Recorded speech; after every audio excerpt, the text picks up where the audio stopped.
Good afternoon. I'd like to call the February 26, 2013 City Council meeting to order. Please rise with me for the Pledge of Allegiance.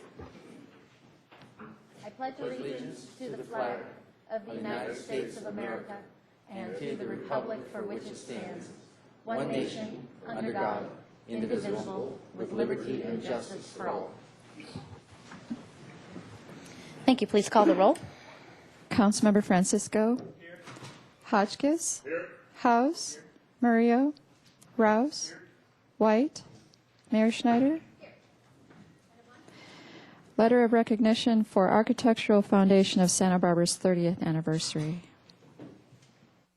So who's coming up to accept this? Come on up. You sure? Come on up. Now's your chance. Great. Welcome to you all. Except you want to turn this way. There you go. See, turn that way and see if we can. This way. This way. Towards us. Okay. Come on over. There we go. Yeah, see, there's the camera right there. Okay? Oh, hi. Okay, there we go. All right. Architectural Foundation of Santa Barbara 30-year anniversary. Founded in 1983, the Architectural Foundation of Santa Barbara is a public nonprofit charitable organization. And the historic, is it Aitchison? How do you pronounce that? Atchison House, thank you. Built in 1904, became the headquarters of the Architectural Foundation. The house is just one example of Santa Barbara's Victorian Italianate residential design. And a gift from a generous donor to the Architectural Foundation, the Atchison House, is the first gift of this kind and magnitude to any architectural foundation in the United States. The Architectural Foundation provides various programs such as Sabato and Domingo walking tours through historic De La Guerra Adobe, El Paseo, Meridian Studios, the Lobero Theater, and more. The tours provide community awareness and appreciation of the history and beauty of Santa Barbara architecture. And in partnership with the Santa Barbara County Education Office Regional Occupational Program, the annual Architectural Design Competition challenges high school students to express creative solutions to building design problems. And the Kids Draw Architecture program gives our Santa Barbara youth the opportunity to sketch historically significant buildings and landscapes of prominent local architecture.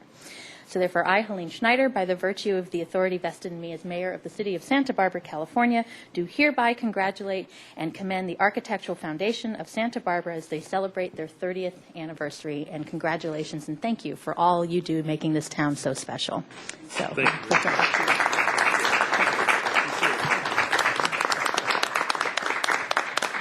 Sure.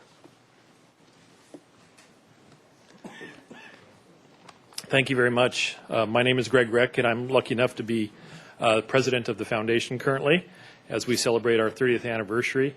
As the proclamation says, we are a nonprofit, and we're dedicated to educating the public about architecture and design here in Santa Barbara County.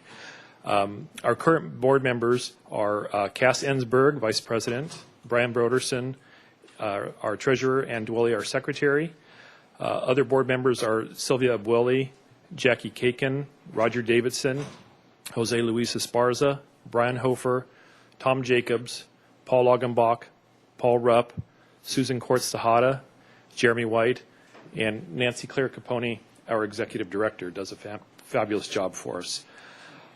As the proclamation said, we began in 1983, and our founders include Fred Sweeney, Bill Mahan, and which are both here today, and Henry Lenny is here, also here.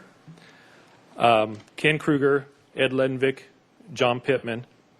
When we secured our property at Garden Victoria Street, Pierre Clayson was a big part of making that happen, and we really appreciate his efforts, as well as the Woods Clayson Foundation that continues to support us to this day. We have 7 programs in total that are available through the Architectural Foundation. Some of them were mentioned here in the proclamation. Our first one was actually the BEEP program that was started by a local architect, Jim Tremaine, here in town, and is actually used throughout the nation. The California Architectural Foundation developed a handbook which is distributed free of charge for anyone that wants to get involved in that program. And that's where architects and designers go into classrooms and assist teachers to teach kids about the built environment. Then there's also the Kids Draw Architecture, which had a sketch session this last Saturday at Mount Carmel Church. And then in April, we'll be going to the post office downtown and then out to the museum, the UCSB Museum for Art, Architecture, and Design. We sponsor the high school design competition each year, and we also provide college scholarships. And over the 20 years that the program has been in existence, we've given away over $800,000 in scholarships to all Santa Barbara County high school graduates that want to go on to study architecture or landscape architecture or any design-related field. We present lectures throughout the year at the Atchison House, and we have an art gallery that's also located at the Atchison House. And also, as noted, we do the Sabado and Domingo walking tours on Saturday and Sunday. The Saturday tour leaves from the front steps of City Hall here, and the Domingo tour on Sunday leaves from the front of the public library. We just also want to thank the City Council because we are recipients of the Arts Commission's Organizational Development Grant, and we've received that for a number of years, so thank you for your support there. And thank you very much for recognizing the Architectural Foundation on our 30th anniversary. We really do appreciate it. Thank you. Thank you. Congratulations. Great. Any changes to the agenda? Yes, Madam Mayor, we'd like to remove item number 8, and we'll bring it back to a future council meeting shortly. Okay, so that's on the consent calendar, so when we get there, we'll make sure not to vote in item 8. Move on to public comment. We have 2 minutes here at the podium. I have a number of speaker slips. We'll start with Kenneth Locke, to be followed by Ben Chalant.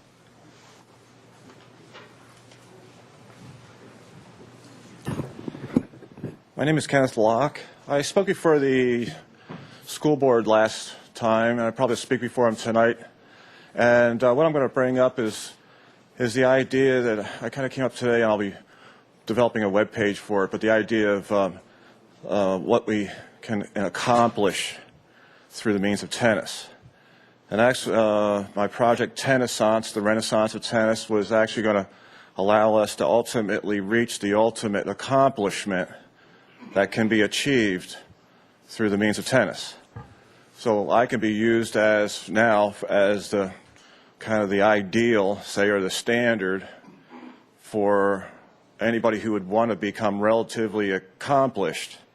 And what I'm developing right now, I go to the municipal courts daily, and I'm developing a holistic oneness with my whole body, which requires me to actually hit 2 forehands, 2 backhands, 2 serves, and it's a non-competitive relationship. So so I can began used as like a kind of a model, role model for the kids now in relation to what they want to accomplish through the means of, say, athletics. Because it turns out that tennis is a relatively difficult discipline. And once you realize the difference between tennis and, say, baseball or something like that, we can hold tennis a little higher up on the food chain, say. But I think it's really important that, like the likes of, say, Roger Federer now, I make an example of him and his accomplishments. I'm sorry to say that his accomplishments were in the dark age of tennis. And I'm sorry to say that they weren't really accomplishments. They were in relation to somebody who is holistically not healthy, gap between their mind and body, and this whole money competition thing, it really doesn't prove that you're actually better than anybody else. Thank you. Ben Chalant will be followed by Robert Burke. Madam Mayor, City Council, I'd like to shed some light on an issue that I feel is it was basically not given the attention it should get in Santa Barbara, which is the enforcement of the sign ordinance as it relates to helium balloons in Santa Barbara. Well, let's see. There was the 99-cent store and their fiasco with balloons. There were balloons going into the air every couple minutes, and I could see them going out over the ocean. The reason I think this deserves enforcement and clarity is that We're currently discussing a plastic bag ordinance, and I don't exactly know how plastic bags get into the ocean, but I understand that's the legal argument for banning them in Santa Barbara. And I would like to say that I think Santa Barbara should ban balloons, too. All balloons. And while this might sound very silly, it would accomplish two things. One is, the actual way that bags get into the ocean would be probably mostly from people getting takeout and carrying their food to the ocean. And, whereas with balloons, you actually can see how they end up in the ocean. It's a real problem. I'd like to discuss that some other time.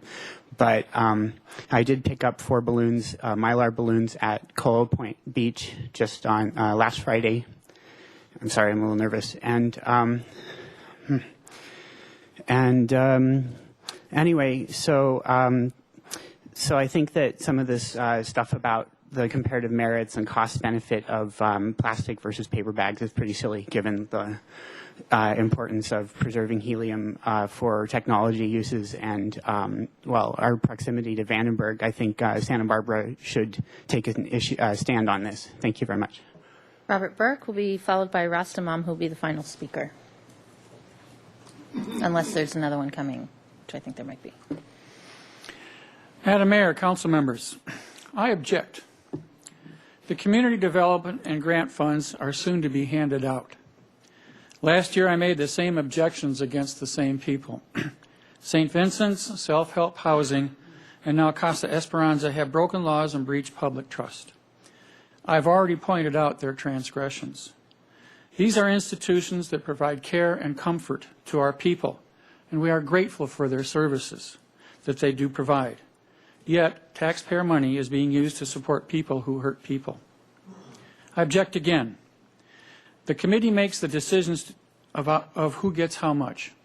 That recommendation is passed on to the City Council. The City Council approves the recommendation. The money is dispersed. There is no opportunity for the public to comment or challenge.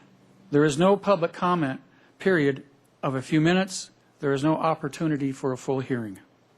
Why is it that when Plan Santa Barbara went through its many years of machinations, one of the heralded attributes was the vociferous listing of all the opportunities for public input? I kindly request that disbursements of these funds be withheld until formal comments can be made before the committee. The holy grail of democracy is the vote. The elixir is controversy. The spirit divine is the people. This is a democracy, not an oligarchy. Let the people speak in order to form a more perfect union and ensure domestic tranquility. I appreciate your attention. Rastamam will be followed by Jose Gonzalez.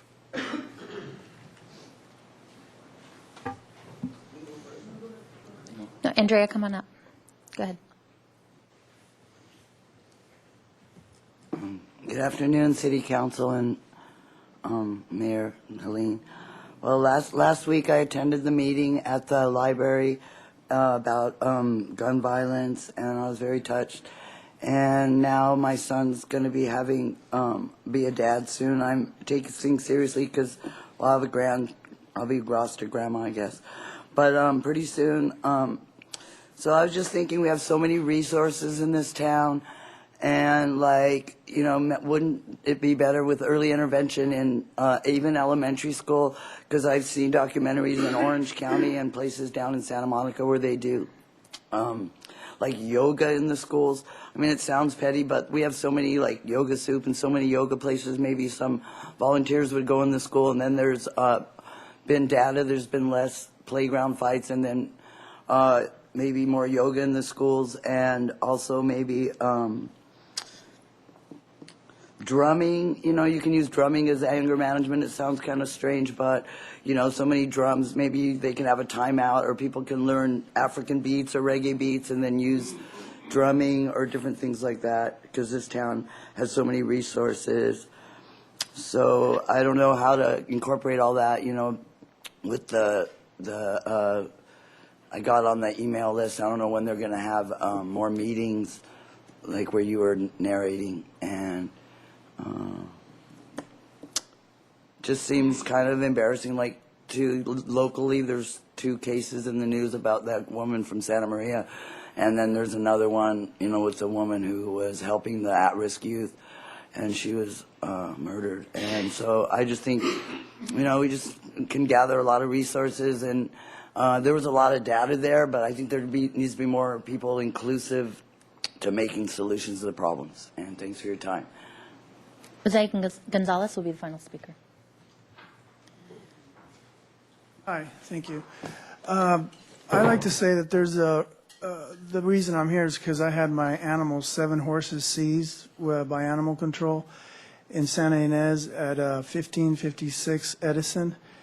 And I'm going to interrupt. I'll stop the clock here. You may be dealing with a county issue, not a city one, because we don't oversee animal control concerns in Santa Ynez Valley here. where would that be? The county office on Anapamu Street and Chapala. I mean, sorry, in Anacapa and Anapamu Street. So if it's something within the city of Santa Barbara, you can certainly continue, but I just wanted to let you know, it sounds that's like... county on Santa Ynez, Correct. that's county? Yeah. Okay, thank you. Okay, thank you. Okay, that closes public comment. We move on to the consent calendar. Anyone need to move any item off, or is there a motion to approve it minus? Yes. You need to, oh, that's true. You need to read an item. Go right ahead. Item 5, grant from California Department of Boating and Waterways for maintenance of a pump-out facility, recommending that council adopt by reading of title only a resolution of the Council of the City of Santa Barbara requesting a grant in the amount of $21,000 from the California Department of Boating and Waterways for maintenance of a pump-out facility at Santa Barbara Harbor located in Santa Barbara, California. Thank you. Without further objection, we'll waive further reading now. Does anyone need to pull anything off? Is there a motion for the consent? Madam Mayor, we need to remove item 8. So do we need to vote, Mr. Wiley, should we vote on 8 to move it to a future agenda separately?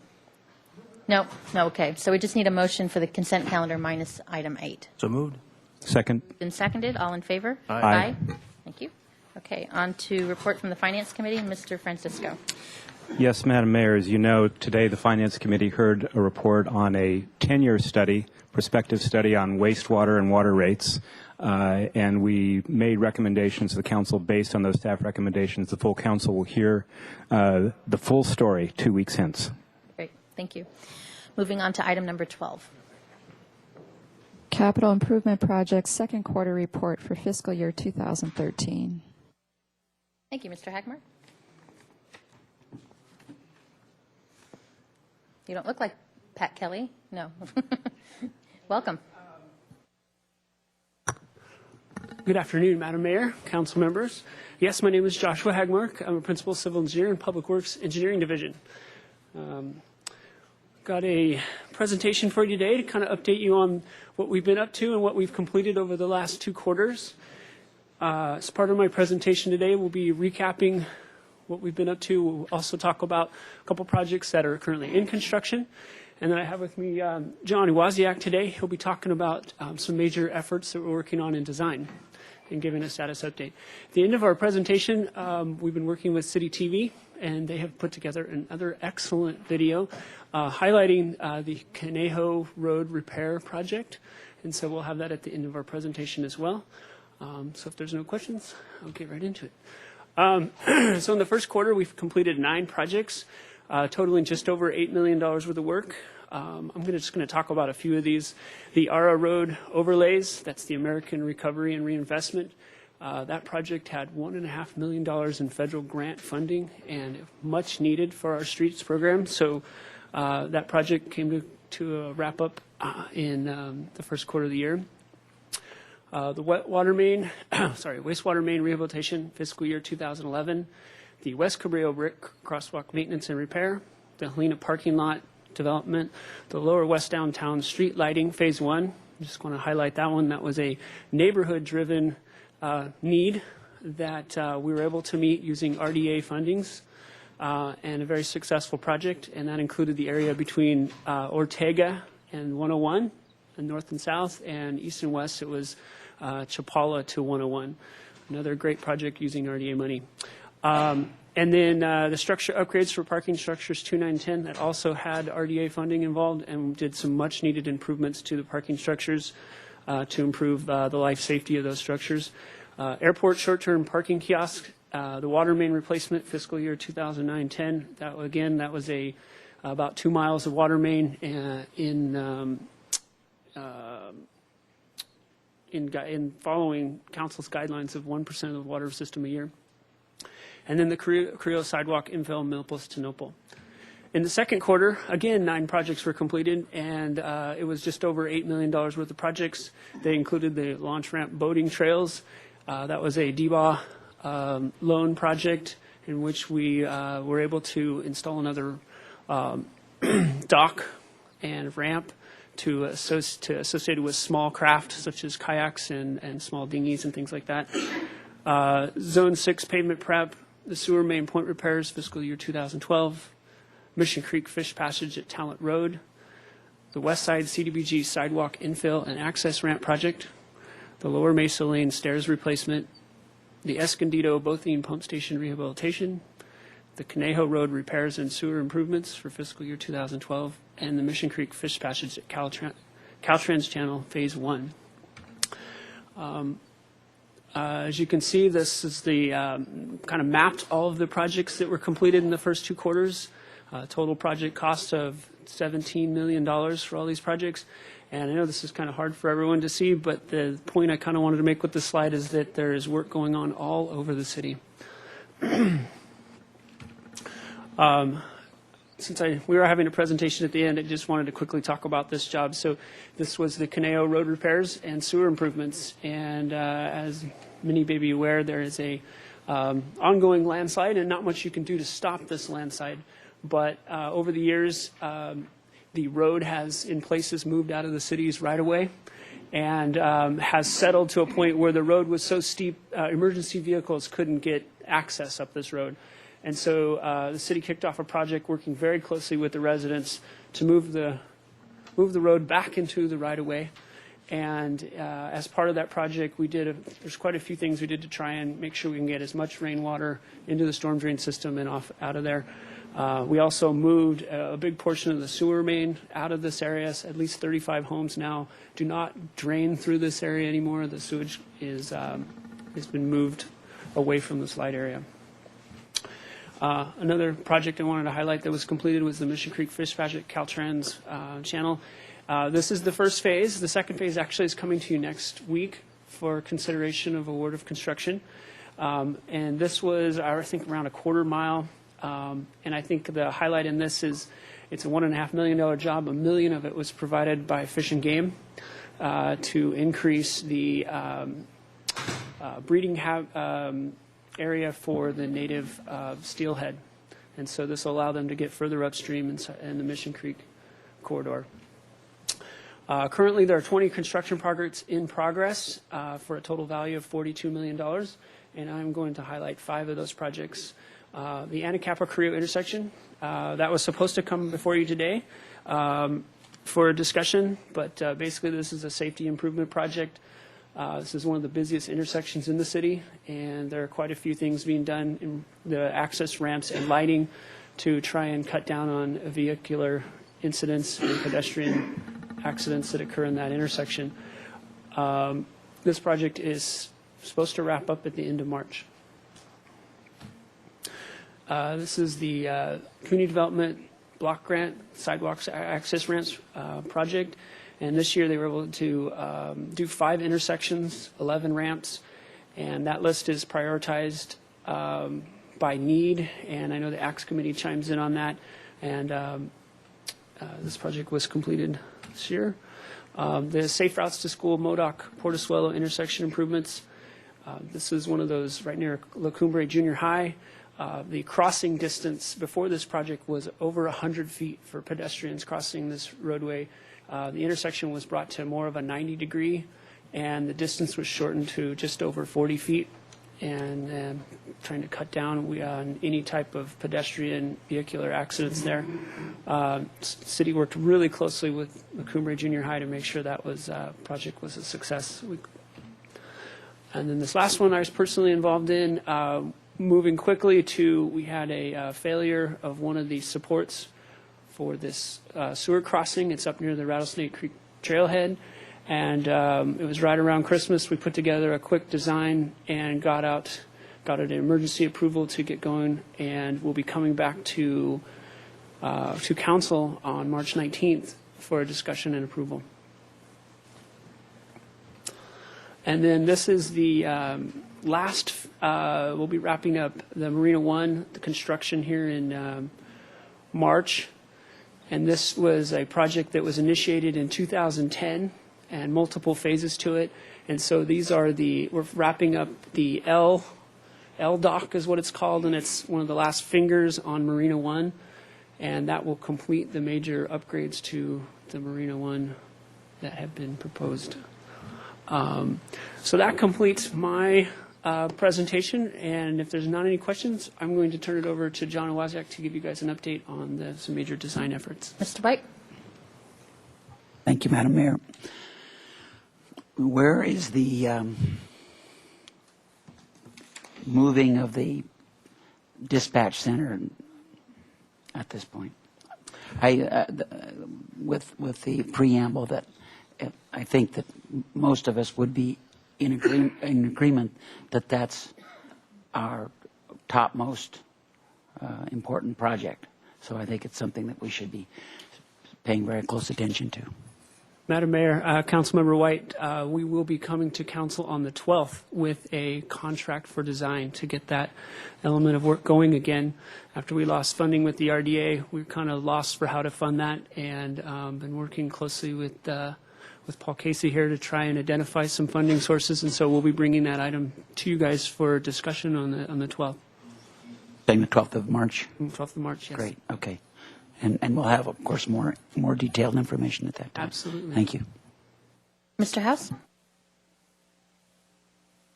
This may be something you just want to get back to me later on, but a constituent asked me about the Anacapa Carrillo intersection project, and in her mind, she was surprised to find that we're not providing right-hand or left-hand turn movement signal coming from Carrillo to Anacapa going westbound.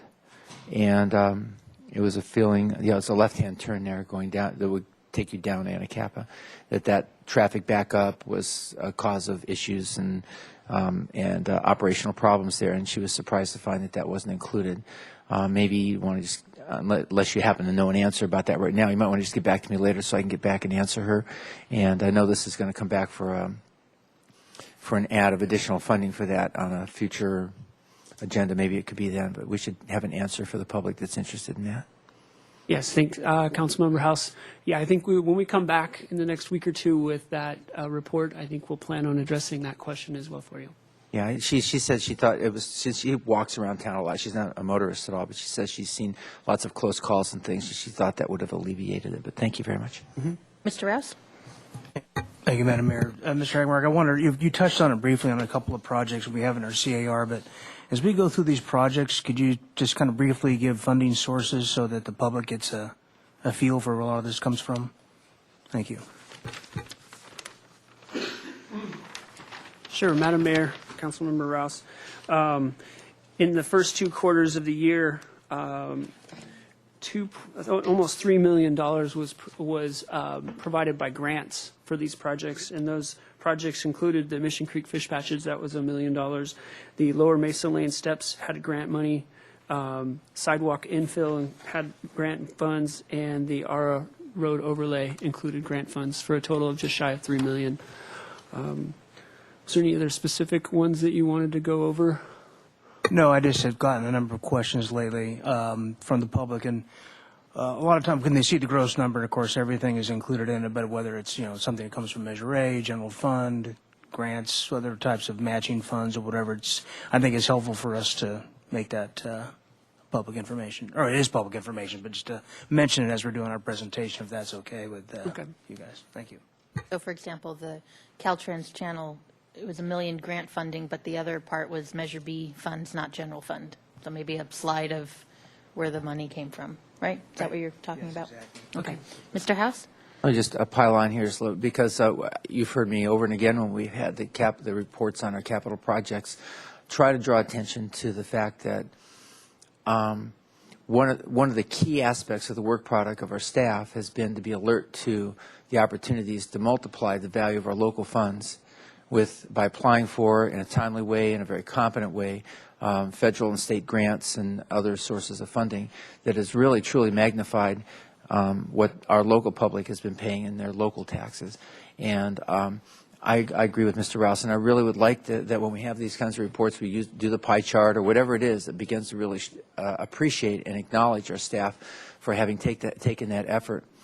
Sometimes those things could just go by the way. We just miss an opportunity. But I guess I feel very much glad that you guys are on top of it and you're continuing to get us these additional funds so that we can keep doing this. We wouldn't be able to afford this just on our own dime. We just couldn't do it.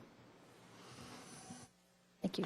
Yeah, Madam Mayor, Councilmember House, I do have colleagues that work for the City of Ventura, and just talking to them, and I don't think they've been as successful as we have with pulling in grants and going after grants. Particularly, they've been kind of frustrated with how little they're able to do, not being able to go after some of those grants. And I think we've been very successful at many parts of this organization for going after and being able to leverage our money, particularly the bridge program, I think is a star case of that, where we've been able to, in some cases, 100% coverage of our bridges because of federal grants, and in other places, we're coming up with 12% matching funds. So I think we've been very successful. And the Public Works Director, Ms. Anderson, wanted to point out that in this first 2 quarters, a total of $10,000 was spent of general fund money. So there really wasn't any general fund contribution to speak of in the $17 million total for the first 2 quarters of the year. That's a significant number, yeah. Yeah, the point has to be made that the money came from us anyway. I mean, it was in our federal taxes. Yeah. I mean, that we're paying, and it's out there. It's just the question is, do we get a chance to draw attention to it and become a magnet for it to use for the things that we really do need? And again, with redevelopment agency going away, there's downtown type projects and things that, those bridges for the creeks are critically important. But anyway, thank you very much. Mr. Iwaziak. Good afternoon, Madam Mayor. John Wasiak, Principal Civil Engineer with Public Works, and I have the design component of the presentation, and we have approximately 32 projects in design managed by engineering, and the total an estimated $91 million and change. And of the 32 projects, 8 of them are our bridge projects, and they are primarily funded by federal bridge grants. And those 8 bridge projects that are currently in design total approximately $61 million of that $91 million, to keep that number in perspective. So it's a large amount of grant funding for us. So I have 3 projects that I'd like to highlight for you, and one is the Mission Creek Concrete Fish Channel Passage and Riparian Enhancement. It's the Phase 2 and final phase. In your Council General Report, we had a $4.2 million number there, but this number is now a $3.46 million number as a result of the excellent bids that we have received for this project. And regarding the funding, it is, again, major grant fund contributions to this project, $775,000 from the California Wildlife Conservation Board, $300,000 state coastal conservancy grant, and then we have Creeks Capital Fund picking up some of the tab and some of the reserves. And this Council General Report will be coming to you next week for approval for the construction contract. So there'll be more information for that. But I wanted to point out the difference between the number here on the slide and the number in their Council General Report. Another thing is that there's the 2 phases are, the location of the Phase 1 was between Pedregosa and Los Olivos Street, which is about a quarter of a mile. This Phase 2 is between Canon Perdido and Valerio Street. And there's a portion in between that is it's a natural habitat between the 2. And so this stretch of 3.9 miles will give spawning habitat for the steelhead trout, and that has been blocked for over 50 years. So it's a significant accomplishment for our steelhead trout. And so bids have been opened on January the 24th, and the award of construction contract going to council next week. And construction is estimated to begin in May, And again, there's no phase 3 for this project that is planned. The next project is our Chapala Yanonali Bridge Replacement Project. This was a 100% grant fund. We do have some city contribution because we're taking the opportunity to underground some additional overhead utility lines with some of our remnant utility overhead funds that are available. So we're taking advantage of that, the opportunity, and working with the utility companies to underground as much in the vicinity that is reasonable and feasible for us to embellish the enhancement of this project. And so here's a rendering of the final product of the new bridge at the intersection. And plans are being finalized, and just today, this morning, we received approval from Caltrans to construct this project. So we'll be going out to bid very soon and getting bids in April, and then looking towards construction in the, bids in April, and then construction will begin in the May-June time period. Now, some of the utility work may begin because the utilities have to be getting out of the area in advance of the construction contractor moving in for the construction of the bridge. So you may see some activity here in this location in March, April timeframe in advance of the major construction. So construction scheduled to begin in June, and approximately a 9-month duration for this construction project. The next project is a Punta Gorda Street Bridge Replacement Project valued at approximately $3 million, and it includes some Sycamore Creek widening between Punta Gorda Street and Highway 101. Again, here's another view of the proposed project. And improvements to this section of Sycamore Creek will increase the storm conveyance from its approximate 1,400 cubic feet per second to approximately 3,000 cubic feet per second, so a significant increase in the channel capacity at this segment. And this project is funded primarily from a $2.7 million grant that was received from the U.S. Department of Housing Development, or HUD, as a competitive disaster recovery initiative grant. So we're very fortunate to get the grant funding for this bridge project. So the grant funding was for construction only, so the city funded the design portion of this project. So final design of this project is complete, and we have a March 19th council agenda report scheduled for the acquisition of the necessary temporary easements. We'll be going out to bid in March and then receipt of bids in April, and we're scheduled for construction in June of this year, with an approximate 1-year time period for the construction of this project. Next, we have the Conejo Road video. So with that, start it. Since the late 1960s, the earth under the Conejo Road area has been on the move, especially in the winters corresponding with heavy rainfall. The results have not been good. In March of 2011, there was significant landslide movement in this area that damaged Conejo Road. There was about 53 inches of movement in only 10 days, which caused us to have to close the road to through traffic and created a gap in the pavement. City crews were able to temporarily repair the roadway, but because of years of ongoing landslide movement, the slope of Conejo Road exceeded the maximum allowed for emergency vehicle access. In March 2012, the city began to develop design plans for a more substantial repair of Conejo Road. City staff met with residents of the area to discuss the design and coordinate the construction. The roadway was regraded using geofoam, a lightweight foam fill that raised the elevation of Conejo Road to reduce the slope in order to meet fire department requirements.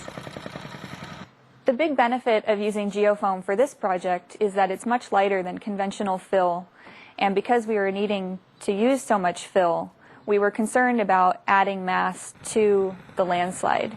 So the geofoam allowed us to reduce the amount of weight that was being added to the landslide by about 650 tons, because the foam is about 1% of the weight of conventional fill material. Similar to a puzzle, the large geofoam blocks had to be cut into perfectly sized pieces in order to fit the contour of the road. The blocks were then draped with a black geotextile fabric. The fabric encapsulates the blocks so that if the blocks shift as a result of landslide movement, the soil above the blocks does not migrate into the joints. Although the geofoam is much lighter than conventional fill, it's just as strong as the conventional fill, which made it a great option for this project. The 74-pound geofoam blocks are made from recycled materials and are themselves 100% recyclable. One of the interesting parts about managing this project through design was getting to learn about the geofoam. It's never been used before in the city, and we weren't familiar with it, but our geotechnical subconsultant recommended it, and we were able to learn more about it and learn how it's been used for many, many years.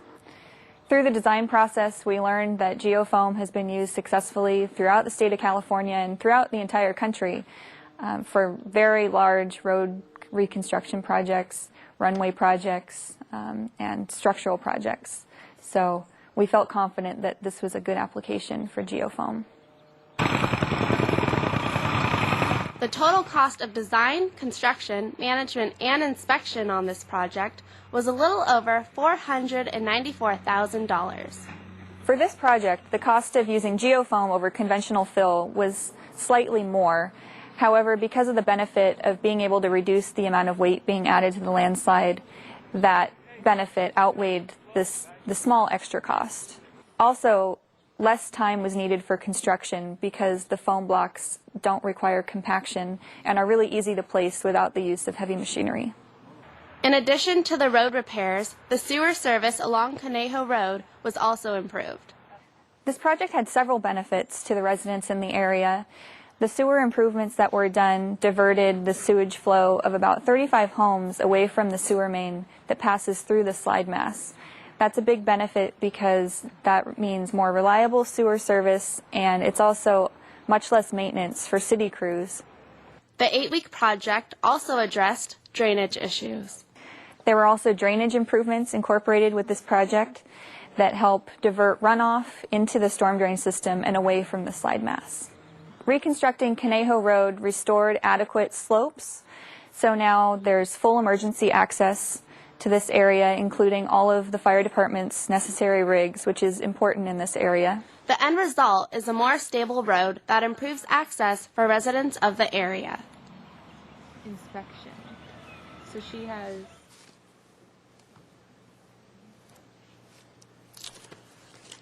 That concludes my portion on the design, but I would like to take the opportunity to talk to the council about some upcoming construction projects on the lower State Street area.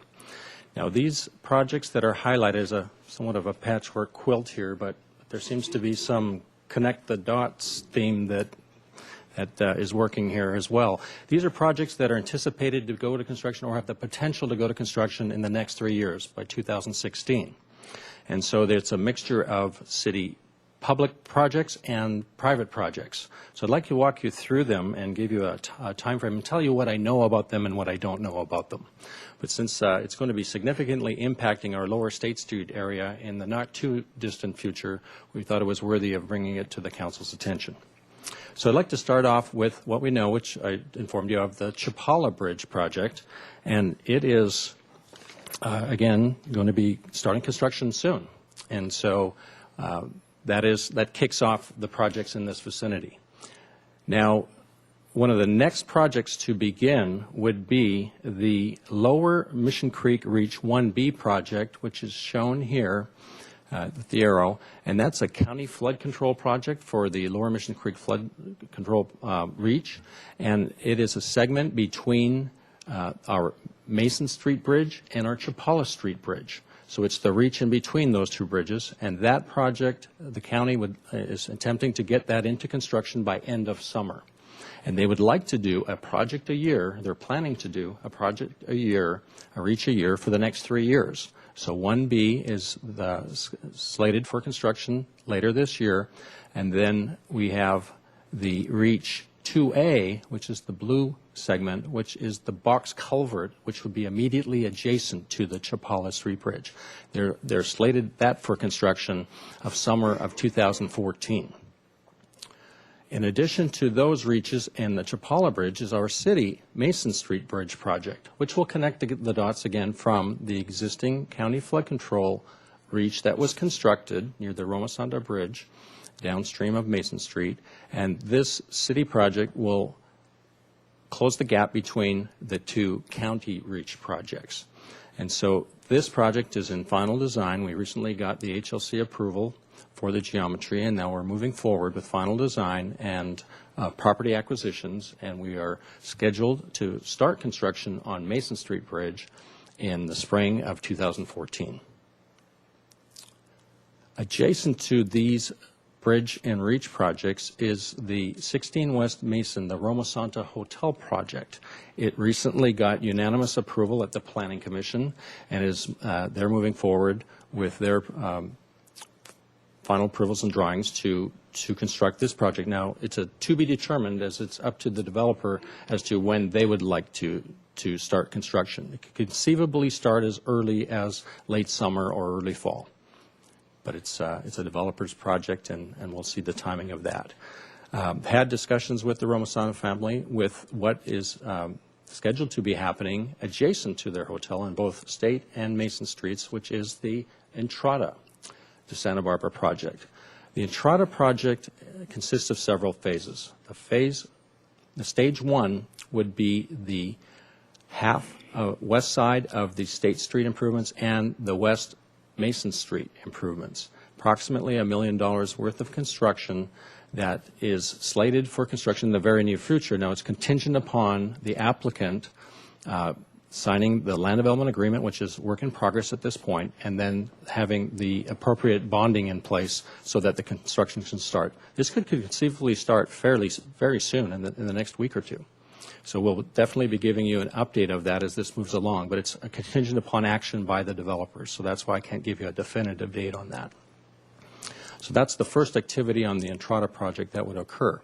The second stage is the east half of the State Street improvements, and that is to be determined, as it is likely going to be tied to the substantial conformance determination that was associated with the Entrada Area A, being the California hotel site, the Area B, and the Area C. So the on-site developments, the Entrada has recently gone through the HLC on some proposed changes to their on-sites. And so there is likely going to be a updated substantial conformance determination by which we would then set the timing of the east side State Street improvements.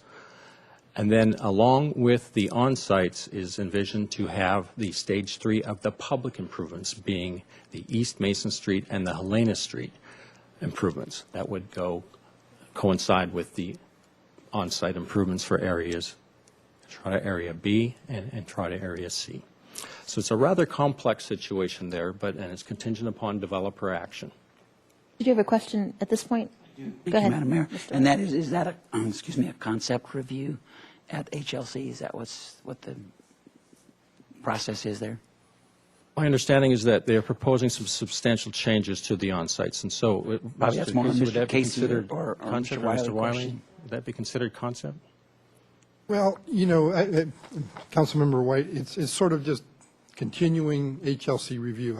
There's no disagreement, whether it's applicant, the HLC, the public, that ultimately they're going to need what we now call a design approval from the HLC for the project they now want to build. So regardless of what you call it, they're working towards a design approval from the HLC. Yeah. Can I follow up on, since we're on that, and I think Mr. Francisco also has a question. Since we're on the topic of the Entrada, what the HLC is reviewing is design changes to areas C and B and perhaps A, but mostly C. But the permits about other parts of the whole project, the street improvements, the planning piece, how many units, all the planning permits, that is separate and apart from, as I understand it, from what HLC is reviewing. Is that correct? That's correct, Madam Mayor. And of course, it's really not that unusual for a development project, even a small one or a large one like this, to move forward with their public improvements first off. That's not uncommon. That they know that they need to do that in order to finally completely build a development project. So that's what Entrada's doing. I suppose you could say at this point they're somewhat at risk in it's our anticipation they'll start work on the, let me get this right, the east side of State Street. West side. West side of State, yes. It's west side of State Street within the next week or two. So they're somewhat at risk in moving forward with that without having a substantial conformance determination from the city administrator in this case, and without having the final design approval from the HLC. But they're willing to do that. That's kind of the nature of this evolving project. So, Okay. does that answer your question? Yes. Mr. Francisco? I just wanted to mention, as liaison to the HLC heard a presentation from the developer, Mr. Rosenfeld, and his team a few weeks ago, presenting a fairly substantial redesign to Area C, and the HLC had considerable comment on those design changes. So this is an ongoing saga. Mr. Rouse? Thank you, Madam Mayor. Ms. Wozniak, I don't know if this is graphically correct or not. I was looking at just the way the State Street goes up where it crosses Mason, and it appears to be a cutout or some kind of a curb cut on the north side of Mason Street. Is that? My understanding was that was going to move to like a right turn lane onto Mason, or is that just a preliminary graphic? It's not to be. Madam Mayor, Councilman Ross, yeah, this is really schematic. And so what I believe that little jut out represents there is an existing city right-of-way which is being conveyed to the Entrada process through a owner participation agreement. So I wouldn't take that one as too literal. Thank you. Okay, I think you were halfway through all the different changes. I'm getting there. So I want to go back to the flood control project because I mentioned 3 and I've shown 2. So the third one is actually north of the 101. It's Reach 3, and that is the third year project, which is immediately north of the 101. So that's the reaches. The first reach is Reach 1B, which is slated for this fall. Reach 2A, which is slated for next year, and then the following year would be Reach 3, which is north of the 101. And there was one reach already, completed, right, towards Cabrillo Boulevard, where there's no color. Didn't flood control complete, that was right at Cabrillo. We've got some completion of the, yes. No, I meant towards Cabrillo Boulevard. 1A towards Cabrillo, down there. Here, yes. This has been completed, that's right. correct. That's why it's not, so that's already happened. So with the completion of these bridges and reaches, we would have the channel widening and bridge completion from the 108 south to the ocean within a 3-year period. Great, thank you. All right. Carrying on in this vicinity is the Children's Museum. So this is city parcel that was formerly RDA property, which is the city is working with the state to retain this property, and it's part of the railroad property situation that the city is working to retain that property. So that's work in progress, but that is the site of the Children's Museum, and that's there's anticipated Children's Museum development move forward if the city retains the property.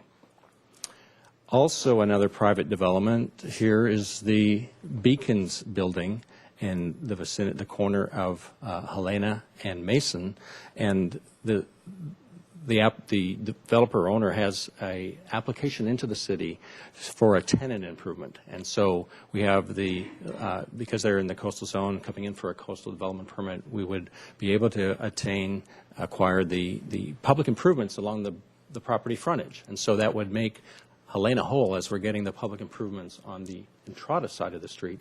We would be able to get public improvements on the Beacons building side of the street to the extent that we can. So that would be some more public improvements forthcoming. And then we have, of course, the Cabrillo Bridge, which has been is in real right-of-way acquisition stages. And our latest schedule is that the construction would start in September of 2014. And the areas shown in green are the areas that work would be occurring or staging or activity would be occurring. So again, fall or September of 2014 is the current schedule for that project to begin. And again, it's a grant fund project, approximately 88.5% grant funded with city match. And the duration of this project is approximately 2 years. So it's a significant term of construction for this project. And then finally, we have the Anacapa Carrillo intersection project, which is slated for construction in the fall of 2015. And it is part of we received Highway Safety Improvement Program grant funding for this and 3 other intersections in town. Derek Bailey has done a great job in acquiring some grant funding, and this is one of the intersections in which we'll benefit from grant funding, and we'll be coordinating it with the Carrillo Bridge project such that the activities will be seamless to the public, and that the work will be ongoing and coordinated is what I'm trying to convey here. So that's yet another project. And so the multitude of projects in this vicinity in this relatively short period of time, an approximately 3-year period, will make a significant change to our lower State Street vicinity. And we'd like to notify the public of this. We'd like to put out some public information to let people know that this is forthcoming. And we plan to do that initially when we do have the Entrada project kicking off. So we'd like to do a press release of the Entrada project and follow up with some public information with this regarding the planned work within the next 3 years, or potential work, because some of it is privately funded and privately driven. So with that, I conclude my presentation. I'd be happy to answer any questions. I don't see any public speaker slips. It's a lot of coordination, so yeah, communication with the public is going to be key. There's also the Creeks Division is looking at Mission Creek and Laguna Creek down in just down below that slide. So, but that's not slated till, do you have a timeline? I'm sorry, I don't have a time frame. I'm not sure that that's been determined yet. Okay. But obviously how that relates to the Carrillo Bridge is going to be really important. You know, the estuary project, whatever. We haven't even seen designs. That's probably years in the waiting, right? So it'll be all done, and then we'll look at, okay. Any other questions or comments? Okay, thank you very much. Move on to council member committee assignment reports. Mr. Hotchkiss. Thank you, Madam Mayor. First off, the graduate commencement ceremony for the collaborative courts held in the Mural Room February 13th. There was one quote that pretty much summarizes, I think, what everybody feels there. This fellow said, "Thank you for the opportunity to better myself." So that program has been nothing but a great success, as each one of those people testifies to, and they stay the course afterwards too. The very little recidivism. MOPA's Action Task Force, I went to that, and I would have to say there was a 180-degree turn there. That there was a notable atmosphere of cooperation between the two sides. So hats off to the city and the negotiations that we pursued there. They are expanding or propose to expand the good neighbor policy, although it's supposed to be citywide. There's a specific area that they would now like to map and include, and the representatives of Casa Esperanza agreed, but they need to take it back to their board, which I believe meets in 3 days or 2 days, February 28th, at which point I sure hope they approve it. Finally, I sat in for Mr. Rouse at the mid-year financial review for the Airport Commission, and there was an awful lot of good news. Number of booked seats is up 3.3%. Corporate traffic is expected to climb by 5 to 7% for this year. Fuel sales in line with that are up 7.2%. Revenues are 3.3% above target and projected to be even more, 6.2% for the year, with expenditures going the other direction, down. So it's a very healthy outlook there. The gift shop, in fact, revenues are up 22%, and restaurant sales are up almost 25%. So we got a booming operation there, really encouraging. And on March 20th, they asked me to let everybody know that on March 20th at 10 a.m. there'll be a completion ceremony, which is sort of the final stamp of official approval for the $63 million project, and it'll be I think a notice of completion has already been filed, but the airport department would love it if we all came out for that. Thank you. Thank you, Mr. White. Thank you, Madam Mayor. See, excuse me for my squeaky voice today. I attended the Neighborhood Advisory Council meeting on Wednesday, the 13th of February. And I have to say that the council is really struggling with its mission. And I think it's something that perhaps the council may consider having another look at. It's just, this is a work in progress, and I just feel like there's a lack of clarity there. And so it's something that I'm raising this as a heads up for future consideration. And also I attended the Coffee with the Cops. That was on last Tuesday.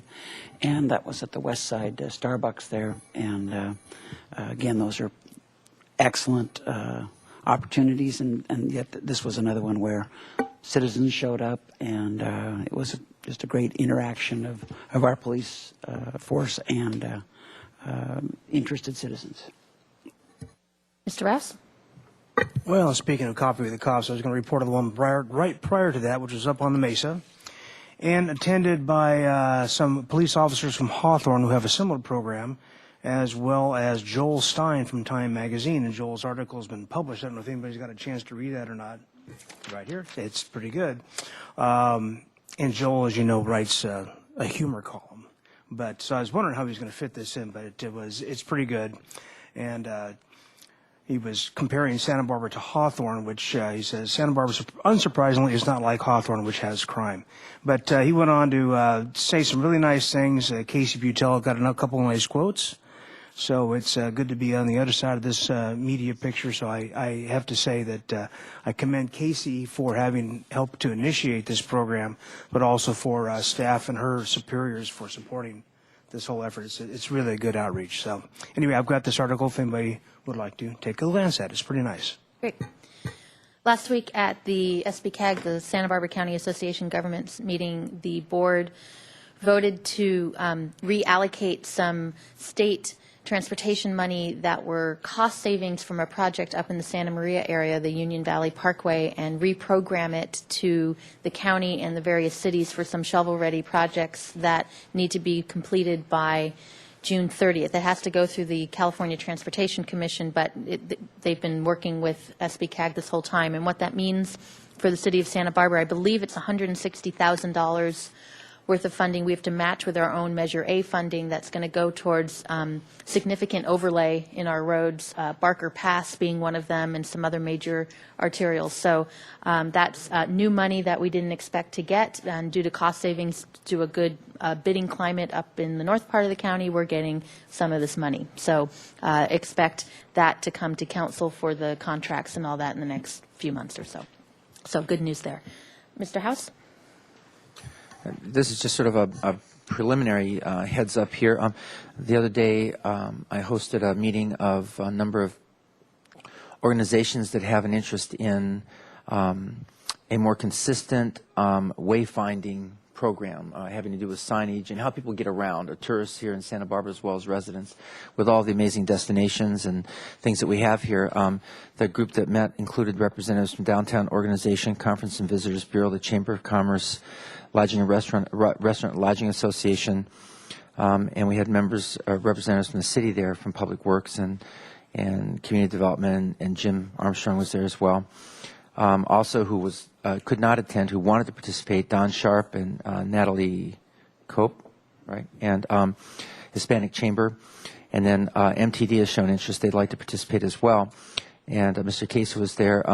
It was really a very interesting discussion, and it began to identify the proliferation of ad hoc signage that we have around town. It's just a big old jumble to try to find your way from here to there, and the possibility of a consistent program that would really meet our high design and aesthetic standards and actually greet international visitors in a way that makes it easy for them to get around.